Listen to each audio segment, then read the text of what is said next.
माध्यमिक विद्यालय भिंड EFE विद्यालय है।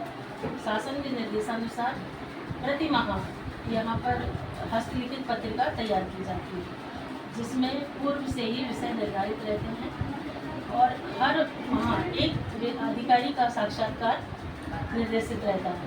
इस बार श्रीमान जिला शिक्षा अधिकारी का साक्षात्कार था, तो इसलिए हमने आपको यहाँ आमंत्रित किया है। हमारी छात्राएं आपका साक्षात्कार लेंगी, आप उनके सवालों की जवाब कर दीजिए। आपका हार्दिक स्वागत है हमारे विद्यालय में। आप छात्राएं अपना परिचय दें और फिर अपना साक्षात्कार प्रारंभ करें। नमस्ते सर, मैं बच्चे 11वीं की जीव विज्ञान के छात्रा हूँ। हम आपका साक्षात्कार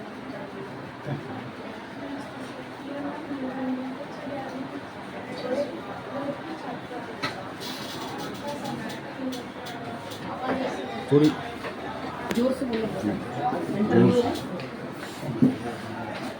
सर, आपकी प्रारंभिक शिक्षा एवं कॉलेज की शिक्षा किस संस्थान से हुई? मैं पैदा ही ग्रामीण इलाके में हुआ, तो मेरी प्रारंभिक शिक्षा भी ग्रामीण इलाके से ही हुई। भिंड जिले का डोंगरपुरा गाँव में जो बड़ोई थाने में आता है, वहाँ पर मेरी प्राथमिक शिक्षा हुई। बड़ोई में मेरी माध्यमिक शिक्षा हुई और भिंड का जो आजकल एक्सीलेंस स्कूल है, उस समय उच्चतर माध्यमिक विद्यालय हुआ करता था, उसमें मेरी हार्डशिप हुई और MGS कॉलेज में मेरी उच्च शिक्षा हुई। आपको शिक्षक बनने की प्रेरणा कहाँ से मिली? आपके मार्गदर्शन कौन मिला? कि मैं शिक्षक बनने के लिए क्योंकि मेरा रुझान ही इस तरीके का रहा, तो शिक्षक बनने के लिए मुझे ज़्यादा मशक्क़त नहीं करनी पड़ी है। क्योंकि जैसे ही मैंने स्नातक किया और स्नातक करने के बाद उस समय रोजगार कार्यालय में पंजीयन हुआ करते थे। मैंने रोजगार कार्यालय में पंजीयन कराया और उसी सत्र वहाँ से कॉल लेटर आ गया। क्योंकि आर्थिक स्थितियाँ भी मेरी उस तरीके की थी, तो मैंने उसी आधार पर मेरी नियुक्ति हुई, मैंने ज्वाइन किया।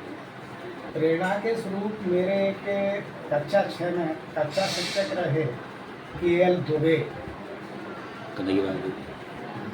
लोकन नारायण दुबे जी करके थे, वो मेरे प्रेरणा स्रोत रहे। सर, आपकी शैक्षणिक उपलब्धियाँ क्या हैं? मेरी शैक्षणिक उपलब्धियों में मैंने MA ज्योग्राफी से किया और B.Ed किया हुआ है और उसके बाद मैं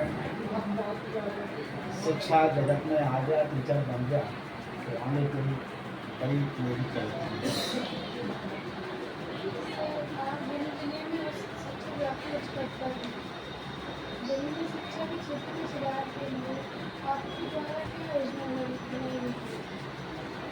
भिंड जिले में शिक्षा का सुधार उत्तरोत्तर हो रहा है, क्योंकि पिछले समय से मैं देख रहा हूँ कि हमारे ज़िले से UPSC में, नीट में तमाम बच्चे जो क्रॉस करके जा रहे हैं।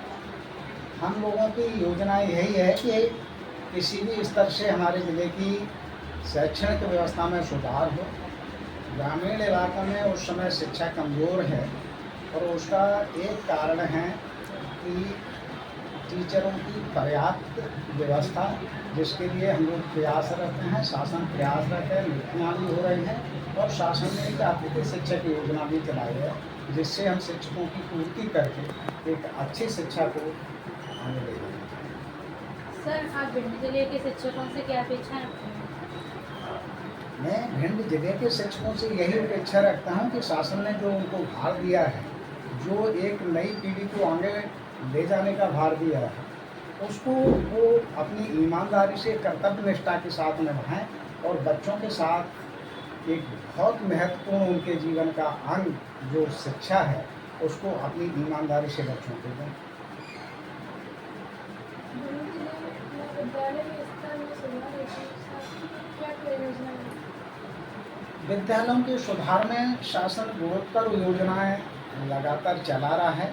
जैसा कि आपको विदित है, CM राज योजना के अंतर्गत हमारे 7 विद्यालय के भवन भी बन रहे हैं, वो उसके अलावा 10 सीएम राज विद्यालय शासन ने और दे दिए हैं जो इस सत्र से चालू होने जा रहे हैं। कुल मिला के 17 सीएम राज विद्यालय हैं। इसके अलावा शासन से पीएम श्री विद्यालय भी है। पीएम श्री विद्यालयों को भी परिवर्तित किया जा रहा है। इन विद्यालयों में सर्व सुविधा संपन्न विद्यालयों के रूप में निर्मित किया जाएगा, जहाँ पर एक अच्छे से अच्छे प्राइवेट में जो सुविधाएं संभव होती हैं उससे ज़्यादा सुविधाएं देने का शासन का प्रयास है। इसमें शासन आवागमन के लिए परिवहन के लिए बसेस सुविधा करने जा रहा है, अन्य सारी लैबों की सुविधाएं देने जा रहा है, खेल कूद के सारे सिस्टम देने जा रहा है। तो वो सारी सुविधाएं जो बच्चों को दी जा सकती हैं उनकी ओर शासन पूरी तरह अग्रसर है और उसमें हमारा जिला भी शामिल है। वर्तमान में शासकीय विद्यालयों में अंग्रेजी की कक्षाएं भी प्रारंभ की गई हैं, लेकिन अंग्रेजी माध्यम में पढ़ाने वाले शिक्षकों का अभाव है। इसे दूर करने के लिए आपकी क्या योजना है? शासन ने अभी प्राथमिक स्तर पर केजी या KG1 के स्तर पर जो अंग्रेजी में बच्चों का प्रवेश शुरू किया है, तो मुझे नहीं लगता कि इन बच्चों को पढ़ाने के लिए स्पेशल अंग्रेजी के टीचर्स की अभी ज़रूरत है। शासन प्रयास कर रहा है, अंग्रेजी के शिक्षकों की नियुक्ति करने जा रहा है, लेकिन इस प्राथमिक स्तर के लिए तो हमारा हर टीचर उनको पढ़ाने के योग्य है।